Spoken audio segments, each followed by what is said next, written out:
Pessoal, bom dia pessoal, não sei se vocês já receberam aí a mensagenzinha do Instagram que eu estaria ao vivo, mas se não receberam, estamos aqui agora ao vivo com vocês, trazendo o estudo prometido, prometido.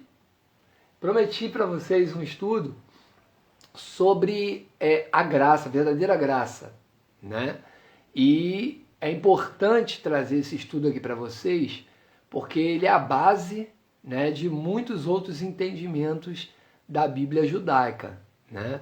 Para cada um de vocês poderem fazer aí o estudo na casa de vocês, para que vocês possam situar o conhecimento de vocês, baseado, é claro, que no conhecimento original da Escritura, porque já conversamos aqui, eu já expliquei para vocês, a escritura que você tem nas mãos, na sua casa, é uma escritura judaica, né? Os personagens são judeus, né? A história é judaica, todo o contexto desenvolve em torno de um povo chamado povo judeu, tá certo? Povo de Israel.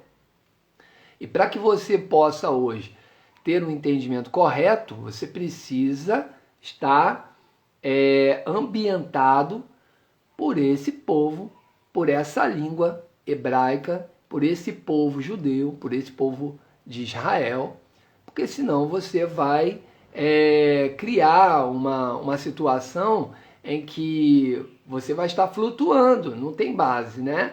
Dentro daquilo que você acredita, você está flutuando, você não tem um chão para pisar.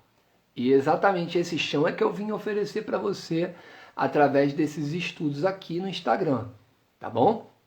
E também pelo YouTube. Então, assim, eu acho que aqui nós temos uma oportunidade maravilhosa de colocar, né, para vocês temas polêmicos, são polêmicos. Por exemplo, antes eu falei aí sobre assuntos que também são polêmicos e eu pretendo aqui no Instagram e no YouTube trazer para vocês aí essa concepção, né, de esclarecimento de polêmicas, né? São polêmicas por quê? Porque são pouco explicados. Mas a verdade é que quando a gente explica aquilo que aparentemente é polêmico, perde essa pecha, né? Essa imagem de coisa polêmica. Perde isso porque você passa a entender, passa a compreender. Por que é polêmico? Porque você não compreende, porque você não entende. Então aqui nós temos a oportunidade de mostrar para vocês e vocês compreenderem sobre esses assuntos polêmicos e aí sim, né, tendo essa concepção de que o polêmico é aquilo que eu não entendo, então se eu entendo, logo não é mais polêmico para mim, tá certo? Então vamos caminhar em cima dessa ideia e vai dar tudo certo. Olha, eu trouxe para vocês aqui algumas coisas, né? Eu vim mostrar alguns exemplos aqui para vocês na Bíblia. Separei aqui, ó, 1, 2, 3, 4, 5, 6, 7. 7 versões, 8. 8 versões da Bíblia que falam a respeito do assunto que eu vou desenvolver com vocês aqui hoje. Tá certo? São 8 versões só físicas, só física. Não estou falando das digitais, não estou falando porque são inúmeras, né? As digitais já ultrapassam 100, né? Então, quando a gente vai fazer um estudo, a gente tem que ter todas essas Bíblias, todas essas versões, para que a gente possa ter um conhecimento mais firme, né? Um conhecimento mais valoroso daquilo que a gente está estudando. Então aqui, ó, eu estou separando aqui essa última que eu peguei, não coloquei na página, vou deixar aqui na página já, em Lucas. Tá, já cheguei aqui na página. Pronto. Aí, ou seja, hoje eu vim falar com vocês sobre graça. Qual é a verdadeira graça, né? Por que a graça ela é tão polêmica? Tem uma situação aí toda em volta na questão da graça que as pessoas, algumas, né, elas vão defender a graça com unhas e dentes, né? Porque é o meio pelo qual elas firmam a confiança delas, a fé delas. E tem outras que vão tratar a graça como parte do todo, que não é, isso não é a coisa mais importante, não é a graça, mas sim ela é parte de um todo e ela tem o papel dela fundamental. Claro que tem, não é isso? O povo judeu já vai entrar nessa segunda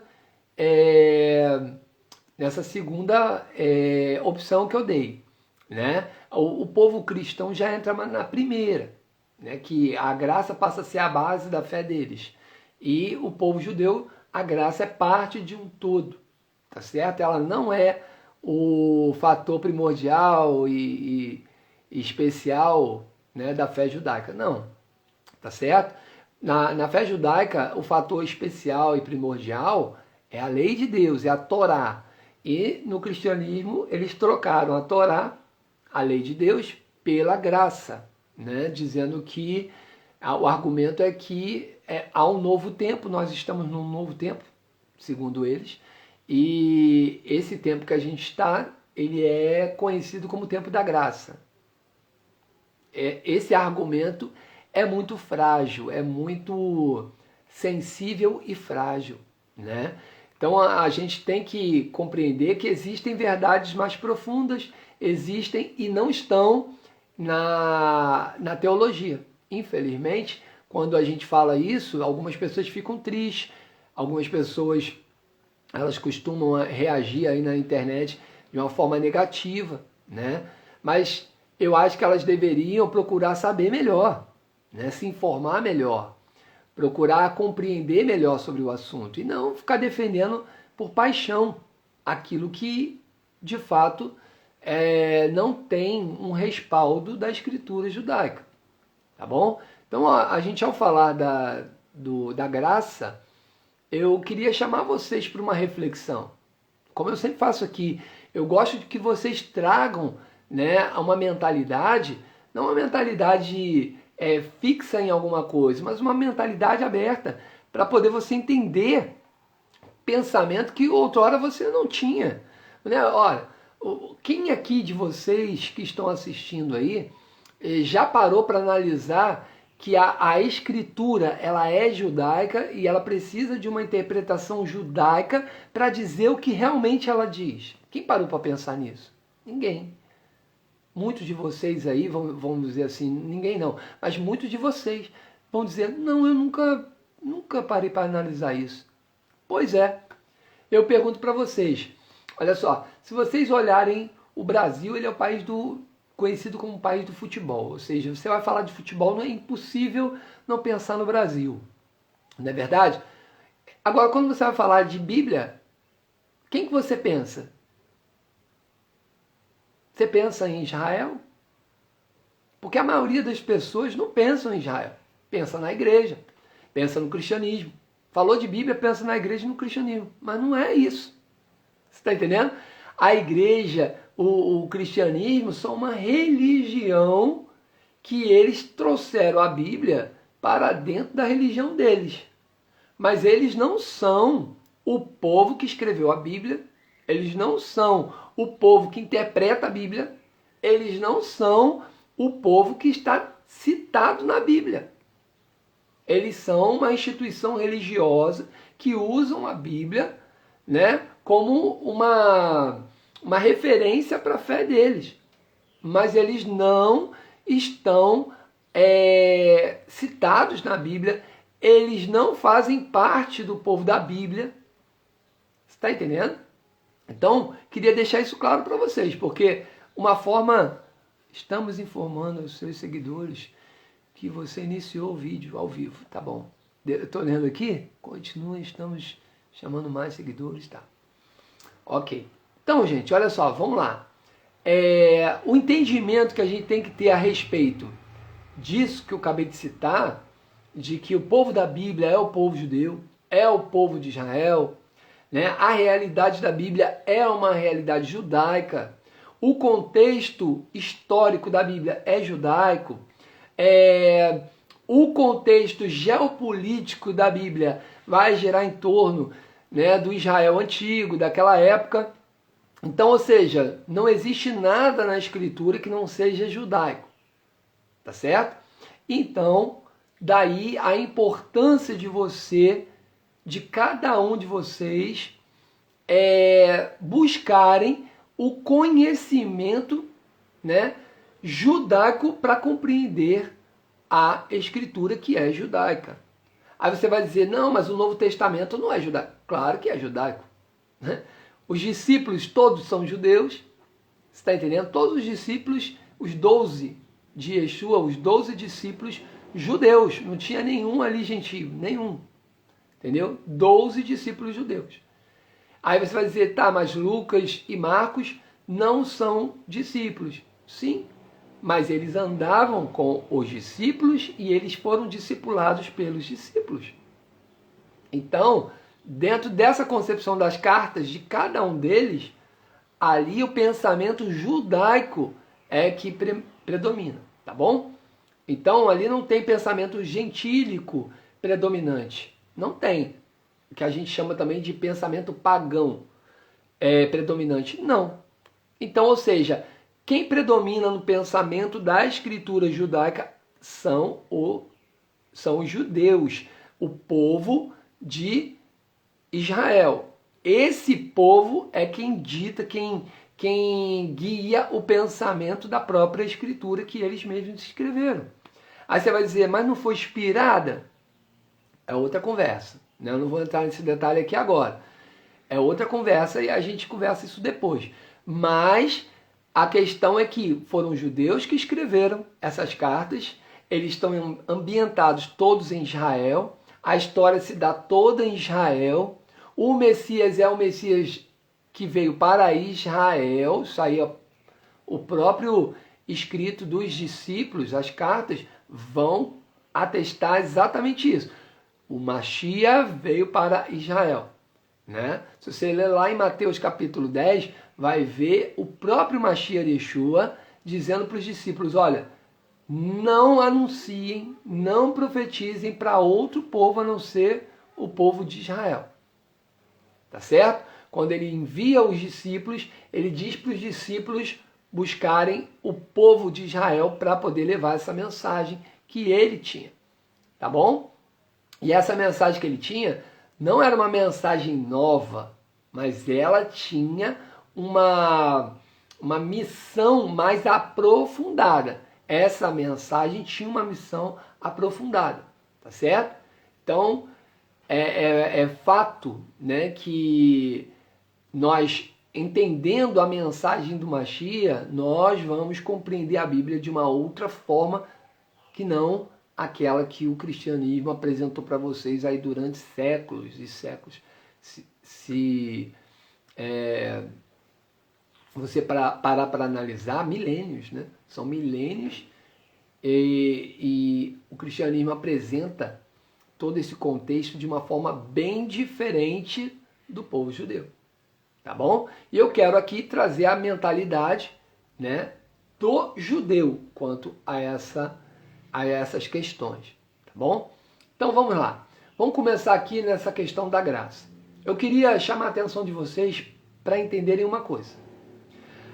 O sinônimo de graça, a palavra graça, ela não está denotando aqui que a pessoa ela recebe um favor divino. Não é esse o objetivo de Deus ao falar de graça. O Eterno, quando fala de graça, ele não está falando de favor divino, mas ele está falando de uma oportunidade divina, certo? A oportunidade divina não necessariamente tem a ver com um favor divino. E a gente vai entender claramente hoje aqui qual é a diferença de favor divino e de oportunidade divina, tá certo? Eu queria lembrar você e trazer a memória, né, de como que nós nascemos, né? É algo importante para entendermos a graça. Então nós vamos entender hoje a primeira graça e vamos entender a segunda graça, tá certo? E aí a gente vai começar exatamente da questão do nascimento do ser humano. O nascimento do ser humano se dá como? Através de um ato de graça, né? Né, você pode me dizer aí nos comentários, se você discorda de mim, o que você tenha feito ou possa ter feito durante a sua inexistência, né? Que realmente você mereceu receber a oportunidade de vir a esse mundo. Você pode dizer para mim aí no comentário o que você fez para merecer vir a esse mundo, certo? Então, tá claro que o nascimento do ser humano ele é um ato de graça do Eterno. Mas esse ato de graça do Eterno, do Criador, ele não tem a ver com esse favor que é anunciado aí pelas religiões. Não é um favor imerecido, mas sim uma oportunidade imerecida. Por que uma oportunidade? Porque você realmente não fez absolutamente nada para merecer essa oportunidade. Não. Porém, você não pode esquecer da aula que você teve de ciências do colégio. Aquela aula de ciências onde você ficava meio envergonhado quando o professor dizia assim, olha, você nasceu, né, de uma corrida de espermatozoides. Quando a gente ouvia isso do professor, a gente caía na gargalhada, né? Aquela coisa de criança, de adolescente. E aquilo ficou muito vivo na minha mente ao longo da minha vida, né? Que eu era parte de uma situação complicada ali na gestação, em que um espermatozoide saía ali do papai e ia correndo com outros milhares de espermatozoides também, né? Para dar de contra o óvulo da mamãe. Então, ou seja, naquele momento, eu não entendia o que significava aquilo, na minha adolescência. Mas hoje, como um homem de 45 anos, hoje eu tenho a ciência completa do que era aquilo. Aquilo ali era exatamente a verdadeira graça de Deus. A verdadeira graça de Deus não consiste em te dar fazer um favor para você, mas sim te dar uma oportunidade de você conseguir conquistar algo, entendeu? Em prol da sua vida. E quando a gente inicia a jornada nessa terra, a gente já inicia assim, recebendo a oportunidade de Deus para poder correr para um objetivo maior, entendeu? Então, quando espermatozoide, você saiu correndo lá do seu papai e você foi correndo, e você lutou contra milhares de espermatozoides até chegar o óvulo da mamãe. E quando você chega lá, você bate com ímpeto e entra no óvulo e aí sim, ali começa a sua história. Uma história vencedora. Você é uma pessoa que você venceu milhares de obstáculos para chegar à vida. Então dizer que você recebeu a graça divina, né? E que a graça foi um favor para você e você não fez nada, é controvérsia. É muita injustiça falar isso. Por quê? Porque você correu com milhares, moça. Você correu com milhares, moça. E você venceu. E você conseguiu chegar aqui.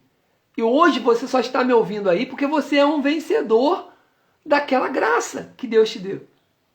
Certo? Então, é um absurdo hoje em dia se falar de graça sem prestar atenção nessa primeira graça. E vamos lá. O que a gente entende dessa primeira graça? Qual foi a missão da primeira graça? A primeira graça foi dar a oportunidade a você de vir ao mundo para servir a Hashem, para servir ao Eterno, para servir ao Criador, para entender realmente qual é o verdadeiro sentido da vida, dessa oportunidade, né, que Deus te deu. Então, nesse momento em que você reconhece que você teve uma oportunidade divina, você recebeu 50% de graça e outros 50% você teve que correr e dar sua alma para chegar a conseguir. Quando você entende isso, você fala, olha, Eu e o Eterno somos sócios. Somos sócios. Ele chegou com 50% e eu com 50%. Agora eu estou aqui. O que eu tenho que fazer agora? Agora eu tenho que seguir as instruções daquele que é o Criador de tudo. Ele deixou um manual. E qual é o manual que eu devo seguir? A Torá. São as leis que o Eterno, ali ele explicitou qual era a vontade dele para nós, para o ser humano. E é claro que ele foi fazer isso através de um povo representante, que era o povo judeu. Tá certo? Ele tinha que começar isso de algum jeito quando, lá no Éden, os planos, né, foram, entre aspas, frustrados. É claro que não. Claro que o Eterno não foi pego de surpresa. Ele já tinha o plano B, mas é claro que ele não podia interferir na vontade humana. Ele tinha que permitir que isso acontecesse. Então, a partir daquele momento, o povo judeu, a partir de Abraão, ele começa ali, então, a desenhar para o mundo qual era o verdadeiro plano de Deus. Então, a partir dali, vem um povo, né, vindo dos patriarcas de Israel. Depois esse povo foi aprisionado no Egito. Depois o Eterno manda um Messias, um Mashiach, para Israel, para o Egito, para poder tirar o povo de Israel do Egito. Então, nós tivemos ao longo da história 3 Mashiachs. 3 Mashiach. Quem? Noé, o primeiro Mashiach. O segundo Mashiach, Moisés, que a gente chama em hebraico de Moshe. E o terceiro Mashiach, que a gente conhece hoje como Yeshua HaMashiach. Tá certo? Então, nós temos 3 Mashiachs ao longo da história do mundo. Que um foi Noé, o outro Moisés e o outro Yeshua. Então, a partir desse conhecimento, você pode compreender melhor o que aconteceu no passado, o que aconteceu no meio e o que acontece hoje, no presente e vai acontecer no futuro.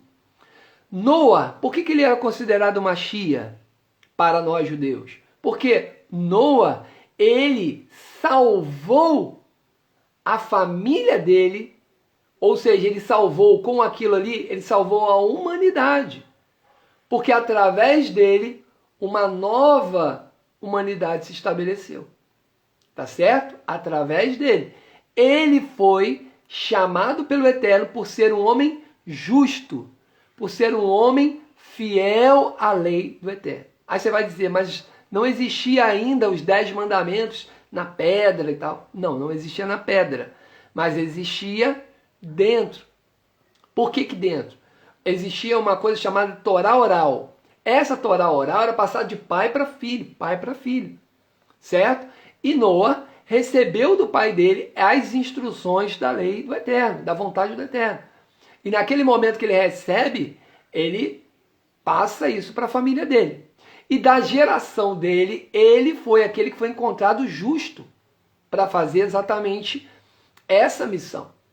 Então, o Eterno chama o justo, o tzadik, Noa, e ele sim faz esse trabalho messiânico de salvar a humanidade através de salvar a sua família. Ele salva todos os filhos dele, as noras e a esposa. E também salva os animais, que são parte da criação divina. Então, ou seja, ele salva um ecossistema, né, ali que era necessário para continuar a subsistência da humanidade. Então ele é uma Mashiach para o seu tempo. Logo depois nós encontramos Moisés, Moshe. Moshe faz a mesma coisa que Noa faz, só que ele faz isso com um povo, né? Noa faz isso com a sua família. Moisés, ele vai fazer isso com o seu povo Israel, tá certo? E o povo de Israel estava preso no Egito. Nós sabemos a história que foi para lá através de Yosef, de José, né, quando foi vendido pelos seus irmãos, e passaram ali 400 anos. Então, naquele momento em que Moshe aparece, ele aparece devido a uma profecia que dizia que viria o Mashiach para libertar o povo de Israel. Aí, naquele momento em que ele liberta o povo, como é que funciona a questão messiânica de Moisés? Moisés, ele liberta o povo dele. Lembre-se que Noé libertou os animais e a sua família. Moisés agora liberta o povo dele. Perdão, vamos começar do início. Ele liberta a sua família, igual Noé, mas além da família, ele liberta também os animais ele também libertou igual lá Noé, e ele agora vai libertar também o povo de Israel. Ele liberta o povo de Israel. E como se não bastasse o povo de Israel, muitas outras nações que ali estavam no Egito também, algumas pessoas de outras nações, também se agregaram ao povo de Israel e também foram libertas junto com o povo de Israel. Então, ou seja, ali nós encontramos o Mashiach que fez uma obra ainda maior do que a obra que Noé fez. Noé só salvou sua família e os animais. Moisés salvou sua família, os animais, o seu povo e ainda alguns de outros povos. E logo depois nós temos o terceiro Mashiach, que é Yeshua HaMashiach. Esse Mashiach de Yeshua, que era o Mashiach que foi prometido vir da linhagem de Davi, ou seja, seria um descendente de Davi, né? Então, esse Mashiach chamado Yeshua, ele vem e faz uma obra ainda maior do que a de Moshe. Não à toa Moshe disse isso, Moisés disse isso, quando ele relatou lá em Deuteronômio que viria um profeta maior do que ele e faria coisas maiores ainda do que ele fez. Certo? Então nós temos aí o relato de que o Mashiach Yeshua faria algo maior e fez. Quando esteve aqui, o que ele fez? Além de salvar a sua família, porque se perceba que os irmãos dele ajudaram ele na missão, a mãe dele ajudou, a mãe dele era uma mulher realmente diferenciada das outras, uma mulher temente ao Eterno, que abençoou muito a vida de Yeshua, e o pai dele era um tzadik, escolhido de todos os outros homens para ter o Mashiach, para gerar o Mashiach. Ele que era da descendência de Davi. Então, ou seja, nesse momento, Yeshua nasce de uma família de pessoas realmente comprometidas com a verdade, comprometidas com o Eterno, com a sua Torá. Logo depois, em seguida, Mashiach começa a apresentar todo o sintoma, né, de um Messias. Ele começa a trabalhar na sua preparação.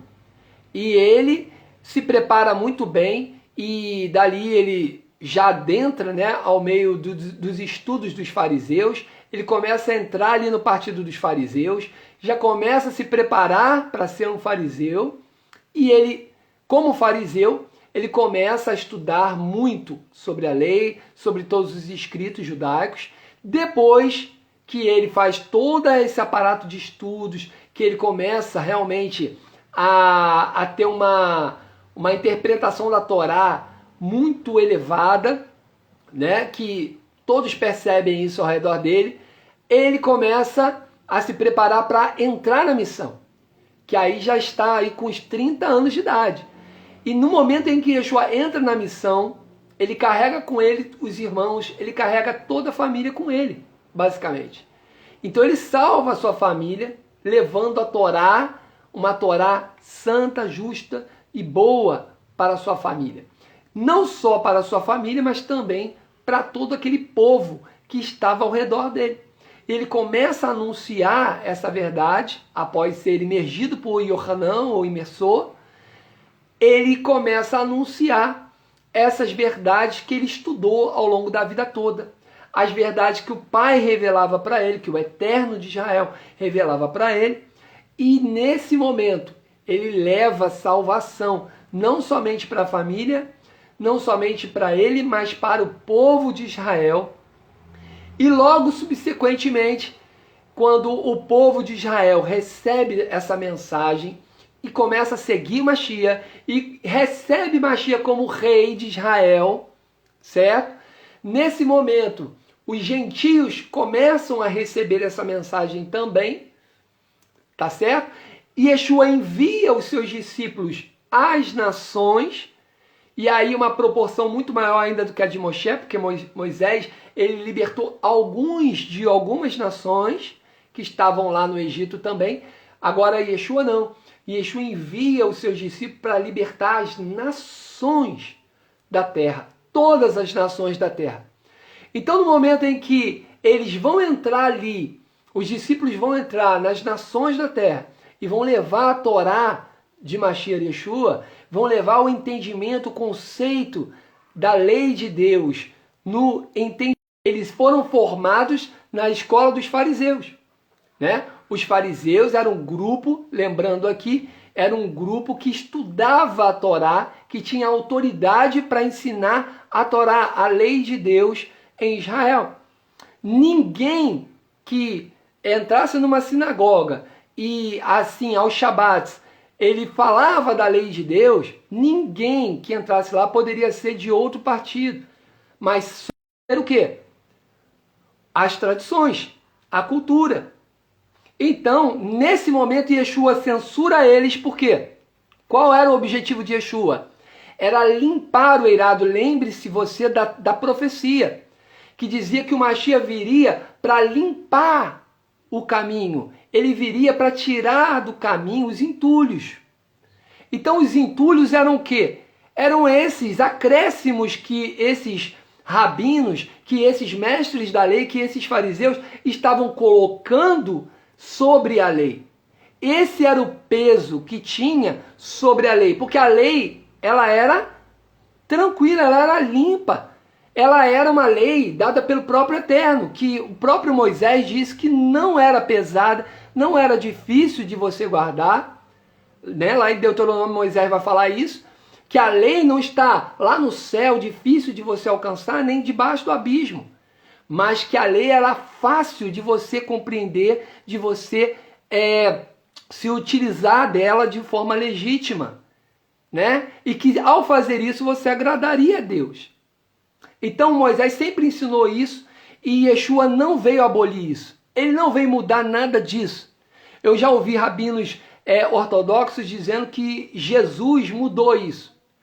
Eu acredito que sim. O Jesus que o cristão infelizmente anuncia por aí, ele tem o estereotipo de ter anulado a lei porque ele não está envolto na Escritura, ele não está baseado na Escritura, ele está baseado na tradição cristã. Esse Jesus que você ouve o cristão anunciar por aí, ele não tem a raiz dele na Escritura judaica, ele não tem. E eu provo isso todas as vezes que eu leio o Novo Testamento para eles, certo? A tradição cristã criou esse Jesus estereotipado que você conhece hoje, pregado pelas igrejas, pregado por esse povo. Então, assim, quando você olha o Yeshua, o judeu realmente, aquele que realmente tinha o ensino da Alahá judaica, aquele que tinha o ensino da Torá, e ele vivia isso todos os dias, ele respirava isso, né, dentre o povo de Israel, ele ia para a sinagoga aos Shabbats falar sobre os escritos dos profetas, ele ia falar sobre os escritos da Torá, ele vivia num ambiente completamente judaico. Eu tenho aqui um livro que eu mostro para qualquer pessoa que quiser.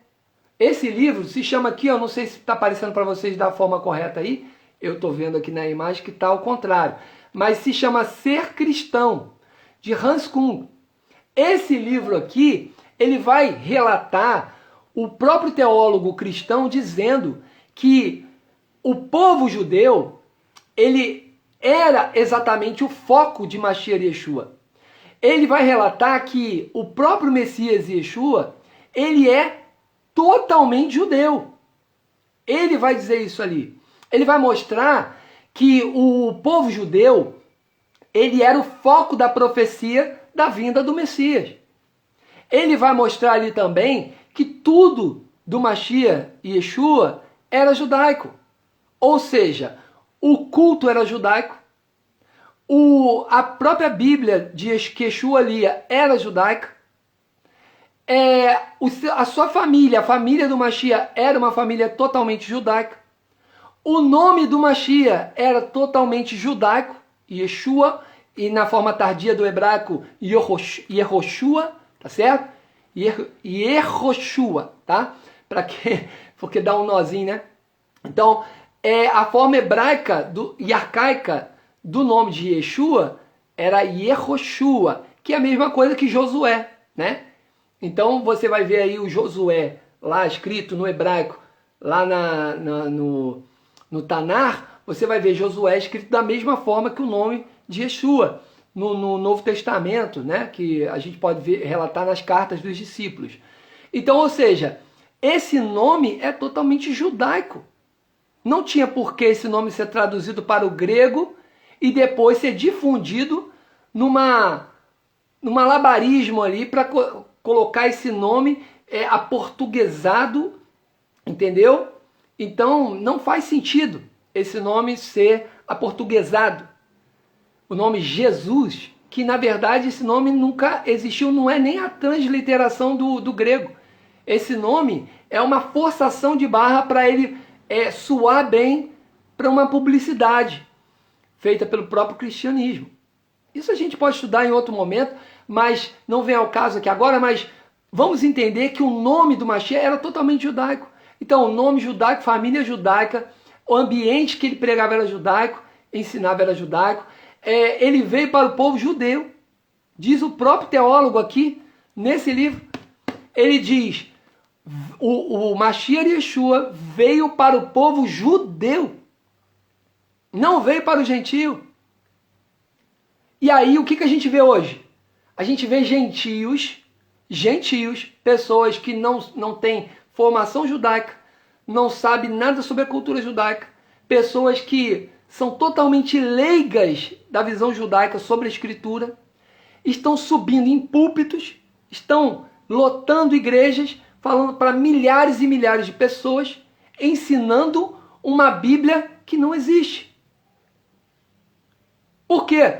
Ali não tem culto judaico, ali não tem um ambiente judaico, ali não tem o pensamento judaico, não tem nada. Então, que tipo de mensagem é essa que essa gente está trazendo para esse povo?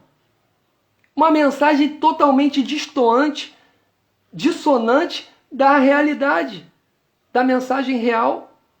Então, ou seja, é um absurdo que hoje em dia criminalizem, né, a visão judaica. Alguns cristãos chegam ao ponto de dizer que você é um inútil porque está estudando a Bíblia na versão judaica.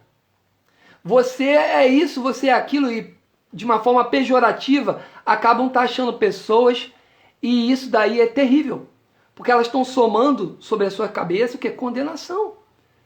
Porque quando uma pessoa busca a verdade, quando a pessoa está interessada na verdade, e ela clama a verdade, e ela vai atrás da verdade, ela deve, no final, ela vai receber um prêmio da parte do Eterno. Não vergonha, não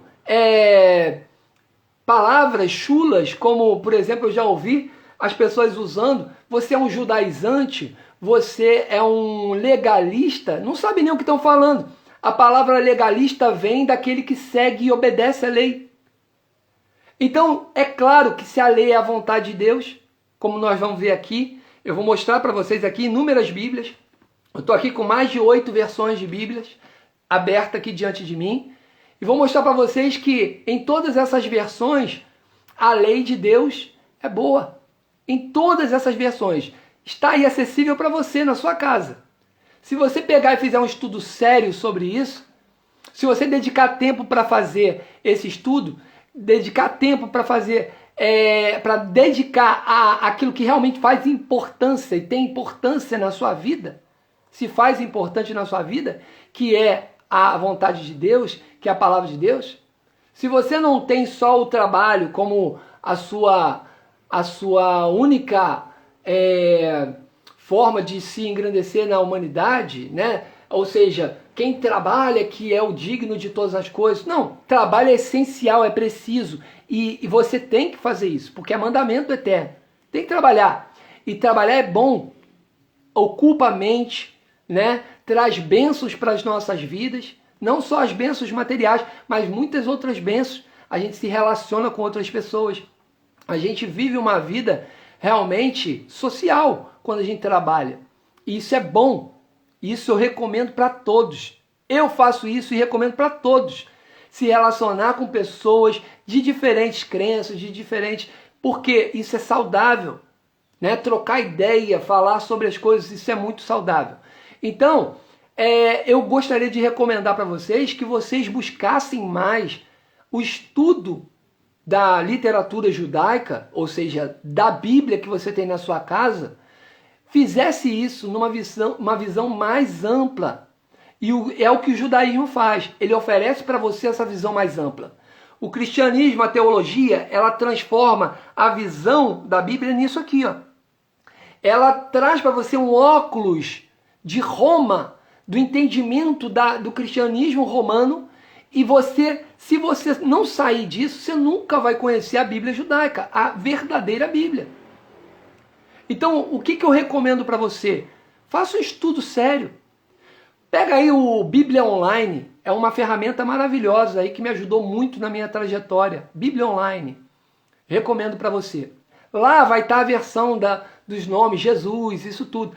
Não tem problema não, é só você ter na sua mente a forma real para traduzir esses nomes aí. Então, quando eu leio uma Bíblia hoje cristã, igual a essa aqui,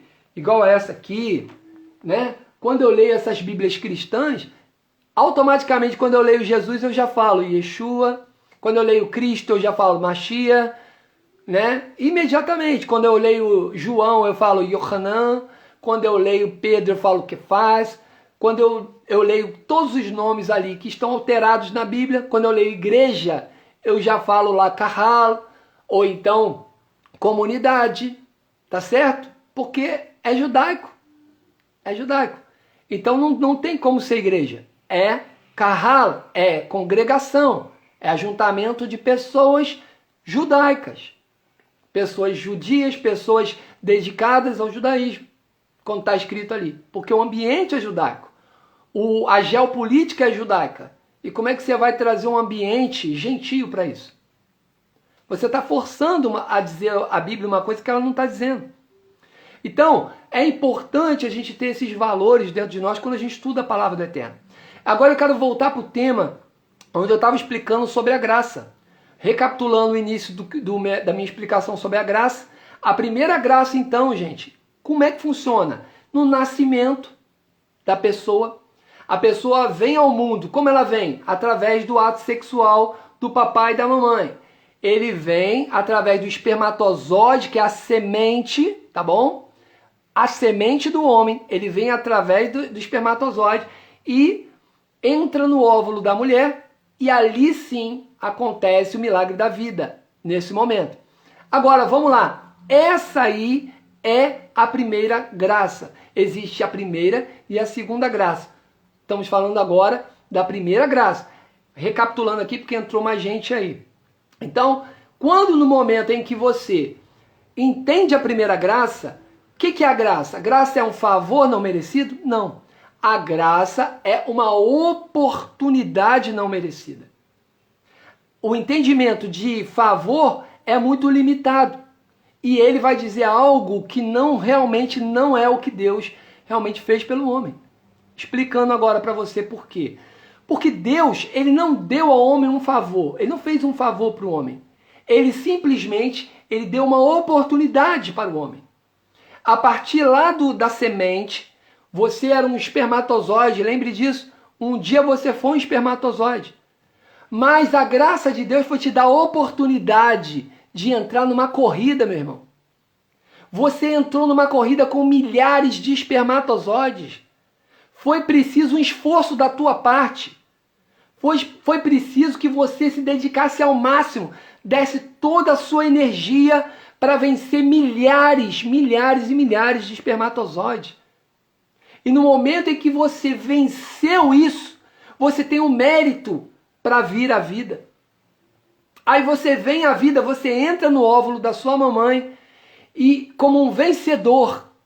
E você vem à vida como um vencedor. Você é um vencedor do eterno. Você foi totalmente, naquele momento ali, totalmente aceito pelo eterno para viver aqui. E nessa vida aqui poder usufruir de todas as benesses da vida. De todas as bênçãos da vida que são maravilhosas. Entendeu? Eu sou deslumbrado com a vida. Eu sou deslumbrado, eu sou um fã da vida. Né? Eu fico pensando como as pessoas podem pensar em acabar com a vida. Eu sou um fã da vida, eu sou tão fã da vida que eu luto dia e noite para viver a vida eterna. Eu quero viver a vida eterna, é a minha missão de vida. Mas eu não quero ir sozinho. Eu quero carregar comigo para a vida eterna todos aqueles que eu puder. Todos aqueles que estão ao meu redor. Todos aqueles que amam a vida também e querem viver a vida eterna. Meu amigo, eu vou te dizer uma coisa. Ninguém vai entrar na vida eterna se de fato ele não amar muito a vida. Amar a vida significa que você entende o que é a vida. A vida é essa oportunidade da gente amar o eterno sobre todas as coisas e a gente viver servindo ao eterno. A vida é isso. Não existe vida fora do eterno. Não existe vida fora de Hashem, do Altíssimo, do Criador. Não existe. A vida consiste em você estar próximo do Criador. A vida consiste em você buscar primeiro, como Yeshua ensinou, buscar primeiro o reino de Deus e a sua justiça, e as demais coisas vos serão acrescentadas. A vida consiste em você priorizar a vontade do Criador. Então é exatamente isso que o povo judeu faz. O povo judeu ama a lei de Deus, ama a vontade do Eterno, ele abraça isso com toda a sua alma. É por isso que é um povo próspero. É por isso, porque ele primeiro busca o reino de Deus sobre todas as coisas, em primeiro lugar. E depois as demais coisas. Depois vem o negócio, depois vem a saúde, depois vem outras coisas. Mas, em primeiro lugar, o reino de Deus. Nenhum judeu levanta de manhã sem antes chegar e agradecer ao Eterno por ter devolvido a sua alma, por ter realmente dado a ele a oportunidade, mais uma oportunidade, de cumprir a Torá, de fazer a vontade do Eterno, de ser um tzadik, de ser um homem melhor, de ser uma pessoa melhor, de poder realmente entregar um mundo melhor do que quando ele pegou. Quando que você vai realmente entender o sentido da vida? Quando você entender que você tem uma missão. Quando você deixar esse mundo, você precisa deixar o mundo para os seus filhos melhor do que quando você veio para o mundo. Essa é a missão de todo judeu. Pessoas que não sabem nem o que estão dizendo, dizem contra o povo judeu, dizendo: esse povo precisa ser extirpado da face da terra. Não sabe o que estão falando, porque o povo judeu entende a vida de uma forma muito diferente, quer ensinar isso. O povo judeu vê a vida como: olha, eu estou aqui com uma missão, eu preciso melhorar esse mundo, eu preciso fazer obras dignas da oportunidade que eu recebi, da graça que eu recebi de estar aqui nesse mundo. Não é possível passar por esse mundo e não ter feito nada para esse mundo melhorar. Então, o judeu, ele tem essa paixão. E essa paixão é o que a Torá transmite para nós. Toda paraxá que a gente vê, toda paraxá que a gente estuda, a cada Shabat, o povo judeu estuda a paraxá. Há milênios e milênios e milênios. A mesma paraxá todos os anos. E ela nunca se esgotou. A Torá é viva, gente. A Torá é a própria vida. Ela não se esgota. Cada ano que passa nós temos novidades na Torá. Essas novidades não são uma teologia nova. Não é nada disso não. Essas novidades são o aprofundamento da Torá. Cada ano você consegue nadar um pouco mais para fundo, pro fundo da Torá. E você consegue se aprofundar mais, e mais, e mais. E isso é que traz a sabedoria judaica ao longo dos séculos.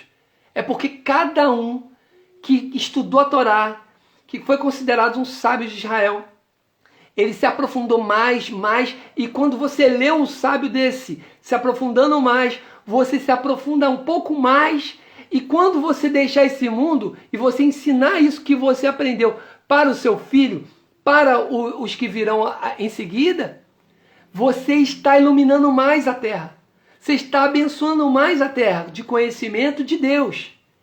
E quando você deixar, você vai deixar uma terra melhor através dos seus atos de justiça. Apocalipse 19, né, o livro da revelação dos gentios aí do Novo Testamento, você vai encontrar lá o seguinte: a noiva já está preparada, no verso 7 e 8. A noiva já está preparada. Ela está vestida de linho finíssimo. E o linho finíssimo são os atos de justiça dos santos. Os atos de justiça dos santos. O que é isso? Obras. Boas obras. Esse é o vestido da noiva. Não vai haver casamento, se existe algum cristão aí que está me assistindo, não vai haver casamento sem boas obras, porque a noiva não pode ir nua para o casamento. Não pode ir nua. A noiva tem que ir vestida de linho finíssimo. E o linho finíssimo são os atos de justiça, as boas obras dos tzadiks, ou seja, dos santos, dos justos, daqueles que servem ao Eterno. Você não está aqui para ser mais um nessa sociedade, você está aqui para ser um representante da vontade de Deus nessa terra. E você só vai ser representante da vontade de Deus aqui nessa terra se você entender que você precisa cumprir as leis. Porque sem cumprir a lei não tem como você melhorar o mundo. O mundo já descumpre as leis. Se você descumpre a lei de Deus, você vai ser mais um a descumprir as leis de Deus. Mais um que vai ficar para trás. Porque tem um filme aí, cristão, que fala deixados para trás. Eles dizem que os judeus que vão ficar para trás. Os judeus vão ficar para trás, vai ficar... Quem é legalista, né, na cabeça deles, vai ficar tudo para trás, porque eles aceitaram a graça de Deus. Não aceitaram graça nenhuma. Estão iludidos. Por quê? Porque se tivessem aceitado a graça de Deus, teriam entendido que aquela graça do primeiro nascimento lá foi dada a eles a oportunidade de servir a Deus de forma a obedecer à vontade de Deus. A primeira graça, quando ele vem no mundo, que ele nasce da mãe, ele tem a oportunidade agora de obedecer a Deus. Mas, infelizmente, o que tem acontecido ao longo das eras? As pessoas nascem de uma família pagã. Nascem de pai e mãe pagãos, que desobedecem a Deus, que não têm a Torá, não têm a lei de Deus como regra de fé e prática da sua vida. Eles têm costumes, né, que são ali considerados iguais aos dos fariseus, que eles chamavam de hipócritas, né? Que eram os costumes culturais, tradicionais, da tradição. A tradição cristã é uma tradição pagã. Vai estudar a história, meu amigo, que você vai ver que a tradição cristã, ela é pagã. Aqui, ó, nesse livro, eu posso ler para você aqui, falando exatamente que é pagão. A tradição, o próprio teólogo dizendo que a tradição, a tradição cristã, ela é pagã. Como? Tá aqui, ó. Olha o que está escrito, ó. A iniquidade... Não. Deixa eu botar aqui a lupa que eu não consigo ver. Aqui, ó. Uma das mais... Inimizade ainda mais se for entre parentes muito próximos. Pode ser a pior, uma das mais lastimáveis realidades na história dos 2 últimos milênios é a hostilidade entre judeus e cristãos, quase desde o começo. Era uma inimizade mútua, como foi, né, acontecer tantas vezes entre um movimento religioso antigo, que é o movimento judaico, e um novo, que é o cristão. Aí vem, olha, embora a novel, ou seja, a nova comunidade cristã tenha surgido de início como tendência, olha o que o teólogo está dizendo, como tendência especial dentro do judaísmo, reconhecido e praticado pelos primeiros cristãos. Ou seja, os primeiros cristãos, que eles chamam de primeiros cristãos, eram judeus praticantes. Tá bom? Daí você vê que não eram cristãos, eram judeus praticantes. Dito pelo próprio teólogo. Tá aqui, ó. Embora a nova comunidade cristã tenha surgido de início como tendência especial dentro do judaísmo, reconhecido e praticado pelos primeiros cristãos, opinião religiosa especial, ele coloca aqui, de resto ligada ainda ao grupo judaico. Olha isso. Mas o processo de segregação, que significa separação, que significa divisão, essa palavra segregação significa divisão, separação. Então, voltando, mas o processo de separação, de divisão da comunidade étnica estava internamente fundamentado na fé em Jesus. O que está querendo dizer aqui? Está querendo dizer que a separação entre a igreja, entre os gentios pagãos e entre os judeus foi dada segundo o entendimento sobre a fé em Jesus. Tá bom? Então, isso é o próprio teólogo falando. Aí vamos lá.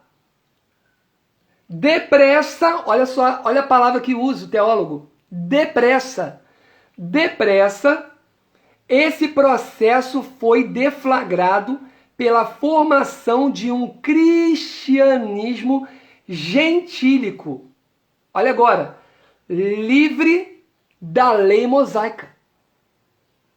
Ou seja, esse processo de separação entre os judeus e os gentios pagãos da época, que adentraram, né, ao judaísmo na época, através do anúncio, né, da lei de Deus, através dos discípulos de Yeshua, esses pagãos, eles se separaram dos judeus, por quê? Porque eles discordavam sobre a lei de Moisés. Entenda? Olha só, a mesma comunidade fundada pelos discípulos de Yeshua tinham gentios e judeus. Os gentios saíram da comunidade judaica, por quê? Porque eles não concordavam com a lei de Moisés.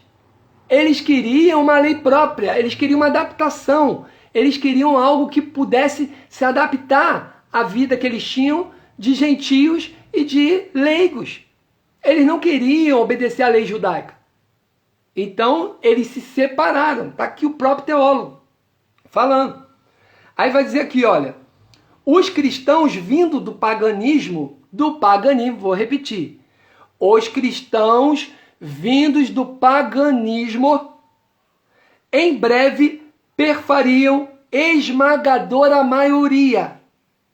E a sua teologia, que já usa até o termo teologia, que seria o pensamento deles, pagão, a teologia, perdeu o nexo ativo com o judaísmo. Ou seja, perdeu a conexão com o judaísmo. O pensamento cristão pagão perdeu a conexão com o pensamento judaico que Yeshua havia ensinado. Então você percebe aqui, olha aqui, ó, claramente, ó, perdeu o nexo ativo com o judaísmo, a relação ativa com o judaísmo. Poucos decênios, ou seja, poucas décadas bastaram para que o processo terminasse. Quando Jerusalém foi destruída e cessou o culto no templo. Desse modo, em uma história dramática, a igreja, olha agora, a igreja de judeus, igreja de judeus, mas não havia sido deflagrado a divisão entre judeus e gentios? Agora, igreja de judeus, como isso? Os judeus nunca iriam participar da igreja, tanto não que separaram deles, dos que tinham a ideia de criar uma igreja. Então, vamos lá. A igreja de judeus, passava a ser igreja integrada de judeus e gentios. Já existia isso antes. Judeus e gentios juntos. Mas não igreja. Sinagoga. Comunidade judaica. Mas não igreja. Aí vem, passava a ser igreja integrada de judeus e gentios. Só que não. E finalmente, agora sim, agora o teólogo expressa o entendimento dele. E finalmente, quantitativa e qualitativa, olha isso. Igreja apenas de gentios.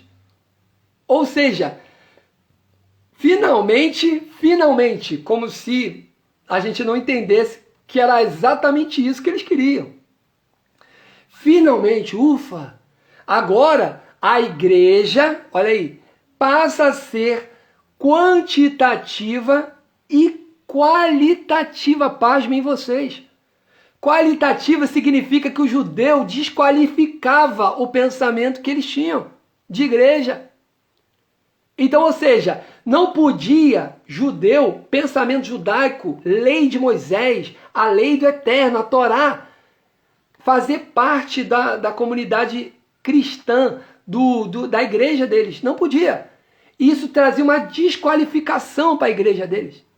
Porque a igreja dele pensava com pensamento pagão, que era o melhor. É o pensamento que eles estão falando aqui. O próprio teólogo disse que é uma comunidade advinda do paganismo. São gentios advindos do paganismo.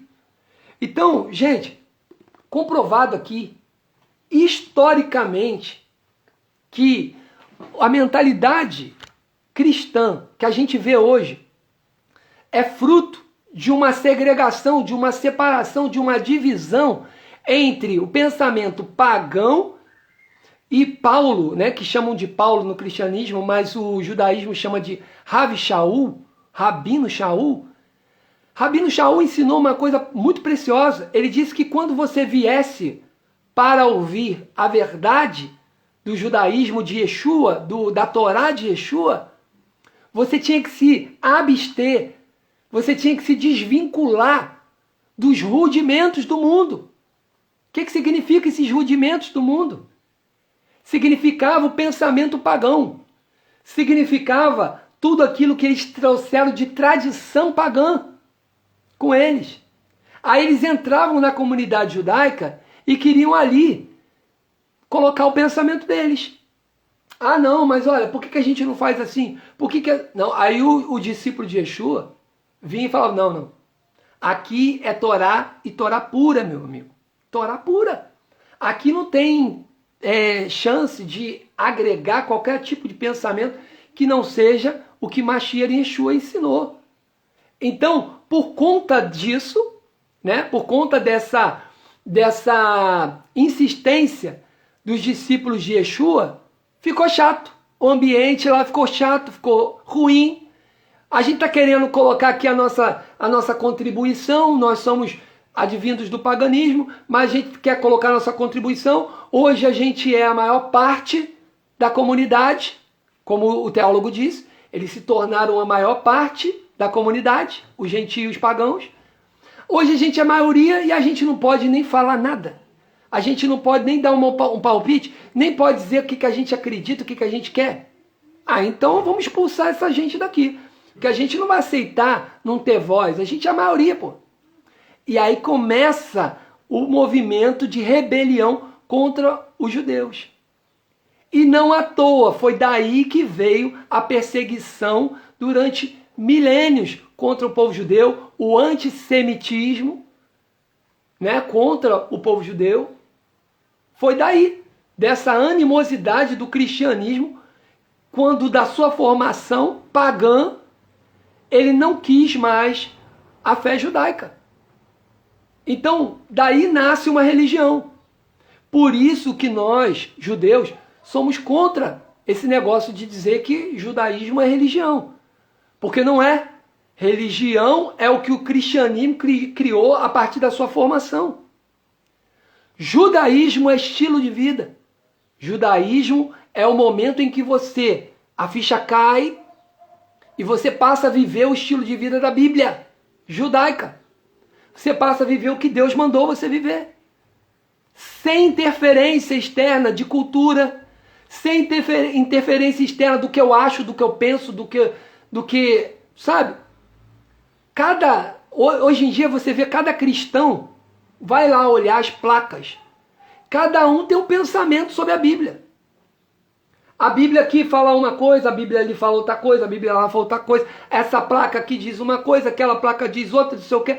Ninguém concorda com nada no pensamento deles. Por quê? Porque nasceu de uma rebelião. Nasceu de uma discordância da verdade. Não tem como uma coisa que nasce de uma rebelião, que nasce de uma infâmia, que nasce de uma segregação, de uma divisão, né, do pensamento do próprio Messias, que eles dizem que é o Deus deles, que não é Deus nenhum. Né? Então, do próprio pensamento, do próprio Mashiach, eles destoam tudo, distorcem tudo e criam uma religião. Aí eles colocam o próprio Mashiach como sendo um homem sem nacionalidade. Eles colocam o próprio Mashiach como se ele tivesse abolido a lei. Não foi o Mashiach que aboliu a lei, foram eles. O pensamento pagão deles que aboliu a lei. E não Mashiach. Mashiach viveu a lei, ensinou a lei. Os discípulos de Mashiach estavam ali ensinando a lei. Não à toa, essas pessoas pagãs se desvincularam e a primeira coisa que eles fizeram ao se desvincular é se desvincular da lei. O que prova perfeitamente que a mensagem principal dos discípulos de Mashiach Yeshua era sobre a lei. Então, ou seja, é um pensamento, né, hoje que eu falo sobre a teologia. Um dia eu fui estudante de teologia, eu estudei teologia, me formei em teologia. Eu sei tudo sobre isso, sobre a questão teológica, eu sei tudo sobre essa visão. Mas as pessoas com quem eu converso, que são cristãs, não sabem nada sobre a visão judaica, sobre a escritura judaica, sobre o conhecimento judaico.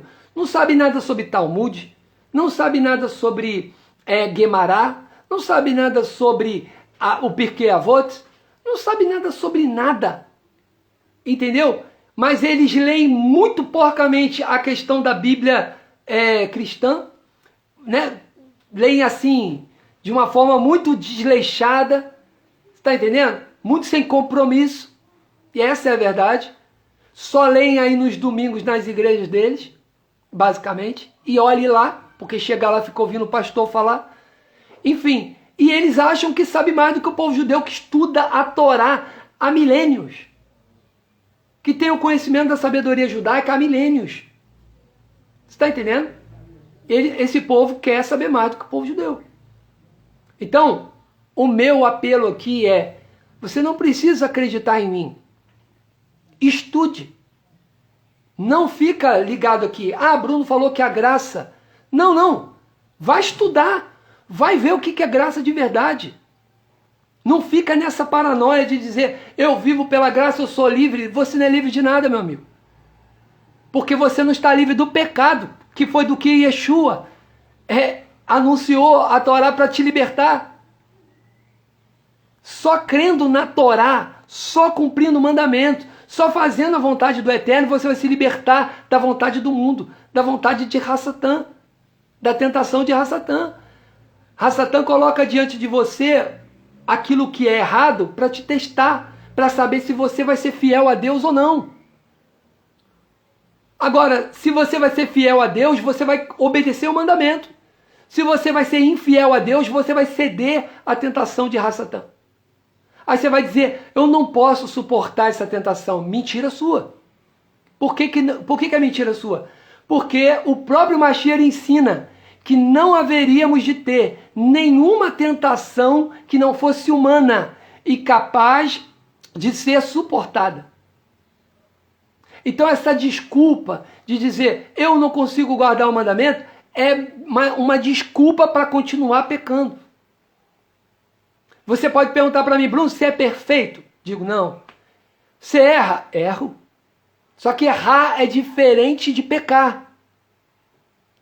Pecar é transgredir a lei. Errar é cometer erros que você poderia ter acertado ou pode melhorar amanhã. Entendeu? Por exemplo, se meu filho chegar para mim e falar, papai, vamos na praça para brincar? Aí eu disser, meu filho, eu estou ocupado, estou trabalhando aqui, eu não vou poder ir agora. Papai não tem como ir agora, eu estou trabalhando aqui, estou quebrando cabeça aqui num trabalho aqui, não tem como eu ir agora. Aí meu filho chega para mim e fala, poxa papai, eu estou tanto tempo já sem ir brincar. Aí eu falo, tá meu filho, mas aí a gente vê outro dia, porque hoje eu não tenho como, eu estou aqui quebrando a cabeça aqui. E aí eu fico ali quebrando a cabeça no meu trabalho ali, não consigo desenvolver o trabalho. E aí eu perdi o meu dia. Aí eu chego no final do meu dia e falo, caramba, hoje o dia não produziu. Fiquei quebrando a cabeça com aquele problema e não produzi. Caramba, se eu tivesse ido na praça com meu filho, né? Eu poderia ter alegrado o coração do meu filho, eu poderia ter ajudado ele a desenvolver mais as coordenações motoras dele, né? O meu filho, ele tem uma deficiênciazinha, que é o autismo leve. Então, eu poderia ter ajudado ele melhor, trazendo ele para o movimento, né? Movimentando ele melhor, desenvolvendo o cognitivo dele. Então, eu cometi um erro. Eu deveria ter ido lá. Porque eu estava vendo que o dia não estava rendendo, eu deveria ter aberto mão e deveria ter ido lá para ajudar meu filho a desenvolver melhor as questões dele. Mas eu fiquei ali preso naquele pensamento ali e eu não fiz, eu errei. Então erros como esse eu faço vários. Mas se você perguntar para mim, você peca, Bruno? Aí não. Aí eu vou dizer para você, não. Eu não peco, não. Eu não mato o meu semelhante, nem fisicamente, nem por palavras. Um dia, quando eu não cria na Torá, um dia eu fiz isso. Eu falei coisas que não devia para algumas pessoas. Você também disse. Então, nós fazemos isso. Como seres humanos, a inclinação da Yetzer Hará, do mal, nos leva a fazer essas coisas. E é exatamente isso que a gente tem que dominar. Se a gente não dominar, como é que a gente vai entrar na vida eterna? Então a nossa missão é dominar o Yetzer Hará, é dominar essa inclinação. Tá certo? E aí, se eu domino, se eu faço o domínio dessa Yetzer Hará, dessa inclinação para o mal, o que me resta é a obediência a Deus. Então eu estou, com a obediência a Deus, estou apto a viver uma vida eterna. Uma vida eterna, eu posso hoje, agora, entender que se eu obedeço a Deus, eu faço a vontade de Deus, eu cumpro a vontade de Deus com o eterno e com o meu próximo.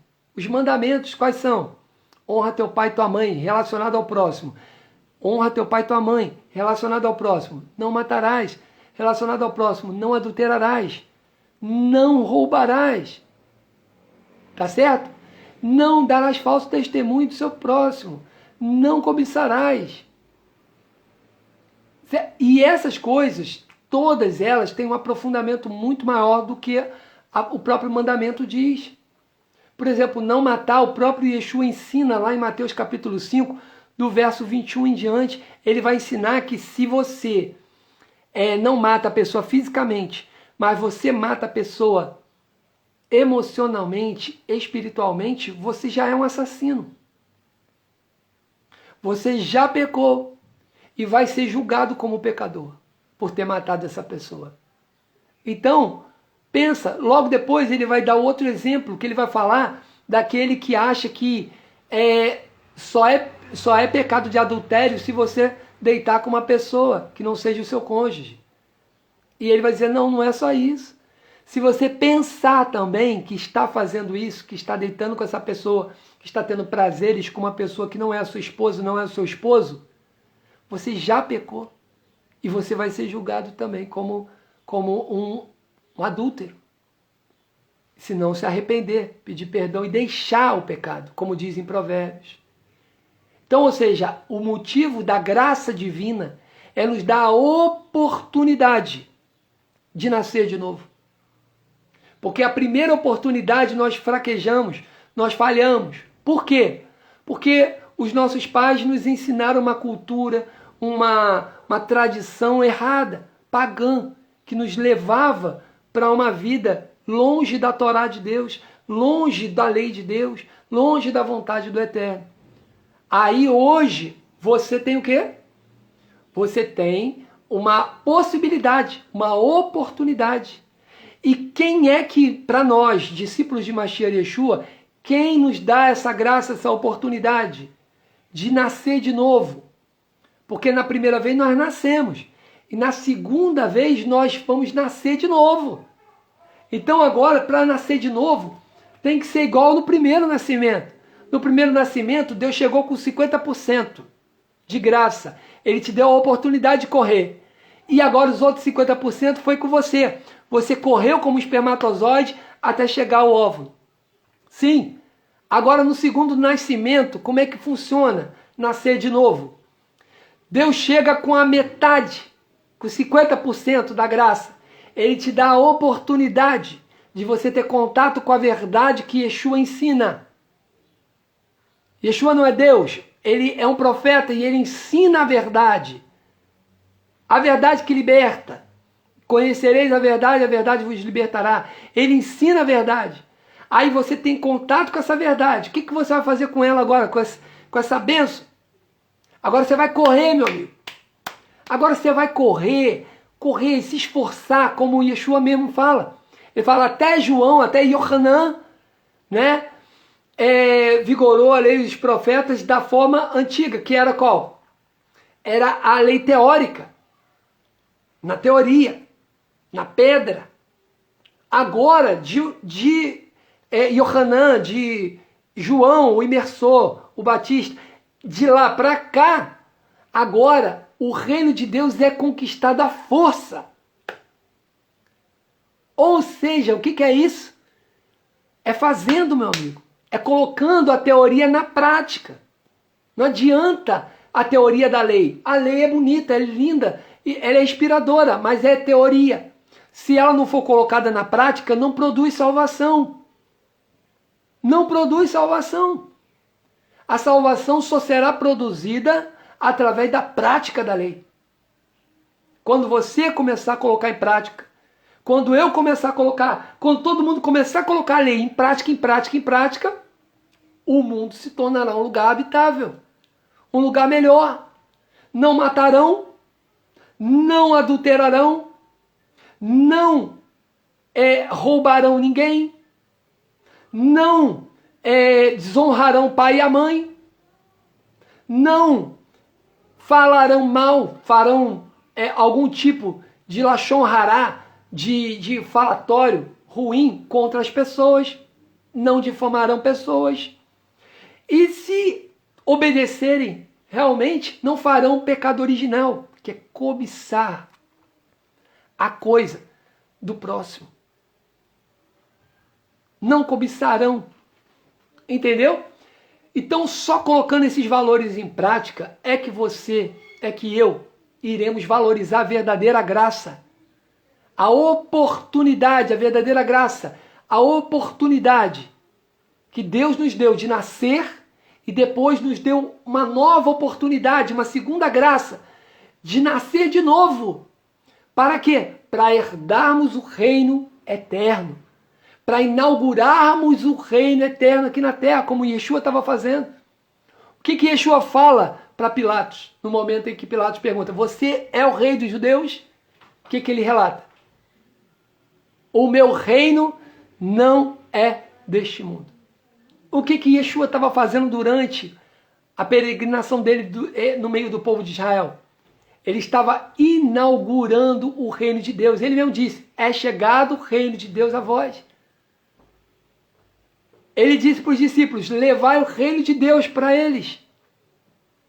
Ou seja, Yeshua, ele está dizendo que ao cumprir o mandamento, ao cumprir a lei de forma integral, sem tirar nem pôr, sem o peso das tradições que colocaram sobre a lei, sem o peso das emendas que colocaram na lei. Está lá em Mateus capítulo 23, verso 3 e 4. Yeshua dizendo, ouça tudo o que os mestres da lei, além de mim, que ele era mestre da lei, então ouça tudo o que eles dizem, mas não faça nada do que eles fazem. Por quê? Porque eles falam bonito sobre a lei, eles falam a teoria da lei de forma esplêndida, mas na hora de botar na prática, eles transgridem a lei. O que eles colocam na prática? Tradições, eles colocam em prática cultura, colocam um monte de coisa em prática, pensamentos pessoais deles, mas menos a lei. Então, por isso eram chamados por Yeshua de quê? De hipócritas. Hipócrita é aquela pessoa que fala uma coisa e faz outra. Não cumpre o que ela mesma fala. Então, você consegue compreender hoje, meu amigo, minha amiga, meu irmão e minha irmã, que se não fosse o cumprimento da lei de Mashiach Yeshua, nós hoje não teríamos o exemplo correto, a fórmula correta de como nos conduzirmos na obediência da lei até a vida eterna. Então, é através do modelo que Mashiach Yeshua deu através do seu testemunho de vida. Lembre-se lá de Apocalipse capítulo 12, no verso 17. Quem são os remanescentes da noiva?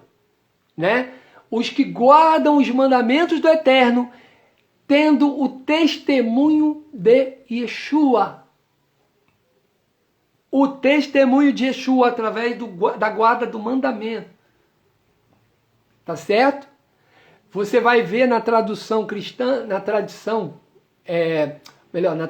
cristã, você vai ver ali que vai estar escrito assim, ó, os que guardam os mandamentos de Deus e têm o testemunho de Yeshua, de Jesus. Mas está errado.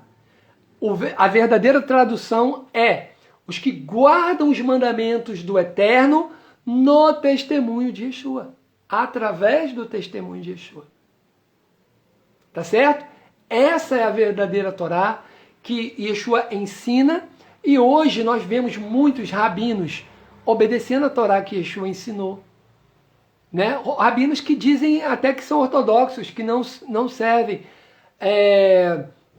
ao judaísmo, né? No caso Derer, que é o nosso judaísmo. Derer é o judaísmo do caminho, né? Daqueles do partido do caminho. Tá certo? Então, eles não são adeptos do nosso judaísmo, são do tradicional, né, do judaísmo ortodoxo, mas eles cumprem o ensino de Yeshua. E aí? Eles não declaram abertamente que são discípulos de Mashiach Yeshua, mas vivem o que Yeshua ensinou. E muitos cristãos que dizem que eu creio em Jesus, eu sou isso, aquilo, e não vivem o que Yeshua ensinou. Por quê? Porque acreditam que Yeshua era uma pessoa totalmente diferente, que era uma pessoa que aboliu lei, que trouxe uma graça que não existe. Então, resumindo para terminar, Yeshua ensina uma graça, mas essa graça é uma graça para você viver, é uma oportunidade de você guardar a lei de Deus. Como está lá no livro de Romanos, no capítulo 13, do verso 8 ao verso 10. Romanos, capítulo 13, verso 8 ao verso 10. O que está escrito lá? Não deveis nada para o teu próximo. Não deva nada para o teu próximo, senão o amor. O amor é o quê? Ele vai citar né? Porque o cumprimento é porque quem ama o próximo tem cumprido a lei. Olha só, quem ama o próximo tem cumprido a lei. E logo em seguida ele vai citar a lei que refere ao próximo, os 6 mandamentos referentes ao próximo, e depois ele vai dizer, olha, quem ama não faz mal ao próximo. Quem ama ao próximo não faz mal ao próximo. Por quê? Porque o cumprimento da lei é o amor. Ou seja, fazer bem ao próximo é o amor. Cumprir a lei é fazer bem ao próximo. Então, isso é o verdadeiro amor. Tá certo? Então, quem diz eu amo, eu amo, eu amo e não cumpre a lei é um hipócrita. Não ama e não cumpre a lei. Tá certo? Você só pode amar se você cumpre a lei. Se você não cumpre a lei, você não ama. E daí entra toda a estrutura da Torá, né? Yeshua fala, perguntam para Yeshua, né? Qual o maior mandamento, mestre? Yeshua vai dizer o quê? O maior mandamento é ama o Eterno sobre todas as coisas e ama o próximo como a ti mesmo. Ele diz isso. O que é esse amor ao Eterno e amor ao próximo? Exatamente o que está dizendo ali em Romanos capítulo 13, verso 8 a 10. O amor é o cumprimento da lei. Ou seja, o que de fato é o maior mandamento? É cumprir a lei com o Eterno, daquilo que é necessário, e que são os 4 primeiros mandamentos, né? Não ter outro Deus, não adorar a imagem de escultura, não usar o nome do Eterno em vão e guardar o dia do Shabat. São os mandamentos referentes ao Eterno. E os outros 6 mandamentos que são referentes ao próximo. Honrar pai e mãe, não matar, não adulterar, não roubar, não dar falso testemunho e não cobiçar nada do seu próximo. Então, quando você cumpre tudo isso aqui, você está cumprindo a vontade do Eterno. E se você está cumprindo a vontade do Eterno, você ama o teu próximo, ama ao Eterno. Tá bom? E aí a gente vai encontrar, por exemplo, versículos famosos, como o amor jamais acaba. Aí você vai traduzir isso. Traduz para o termo original do que é amor. É cumprir a lei. Então, traduz isso. O amor jamais acaba. O amor é o cumprimento da lei jamais acaba. Tá certo? Aí você vai ouvir outro dizendo assim, o amor é o dom maior de Deus. O cumprimento da lei é o dom maior de Deus. O maior dom de todos os dons é o cumprimento da lei. É a capacitação de Deus para você cumprir a lei dele. Então, ore para ele te dar esse dom de cumprir a lei. Se você se acha indigno, se acha que você não consegue, consegue. É só pedir ao Eterno os melhores dons, como disse Rav Shaul, Paulo, ele disse, buscai os melhores dons. Então, busque o melhor dom. Qual é o melhor? Cumprir a lei. Busque e o Eterno vai te capacitar a cumprir a lei. Tá bom? Então, seja firme nas suas convicções. Não permita que as pessoas distorçam a sua mentalidade, o seu entendimento, para que elas sejam engrandecidas na tua frente, na tua vida. Não. Pense assim, a salvação individual. Eu vou entrar na vida sozinho, ninguém vai entrar comigo não. Certo? Eu vou entrar na vida ou na morte, sozinho. E faça o que tem que ser feito. Se você quer a vida, faça o que tem que ser feito para entrar na vida. Se você quer a morte, tanto faz o que você venha fazer, você vai para lá de qualquer jeito. Tá certo? Então, a minha recomendação, como a recomendação do Eterno, foi lá no lá na Torá, né? Escolha o caminho bom, o caminho da obediência, o caminho do cumprimento da Torá. E tudo vai ser estabelecido na sua vida, tudo vai dar certo. Não é que você vai ser, como dizem alguns pastores aí da prosperidade aí, você vai ser próspero. Não é essa prosperidade não. Sua vida vai ser próspera porque tudo que você tocar, você vai conseguir realizar com primazia, com excelência. Vai ser uma coisa feita de uma forma que vai fazer diferença na vida das pessoas. Você vai ser próspero. Isso é prosperidade verdadeira. Quando você tem muito dinheiro, você não está dizendo nada. Isso é a miséria do mundo. É o muito dinheiro. Tá certo? É a miséria do mundo. Ninguém precisa de muito dinheiro. Precisa do dinheiro necessário para viver. Eu não sou comunista, não sou socialista, não. Pelo contrário. Né? Meu negócio é a meritocracia. Mas você não precisa buscar muito para viver. Por quê? Porque não precisa. Deixa as outras pessoas terem também. Tá certo? Deixa as outras pessoas também conquistarem. Não precisa ter demais. Você tem que ter o essencial para você viver bem. E é isso que basta. Tá certo? E o Eterno cuida de todos.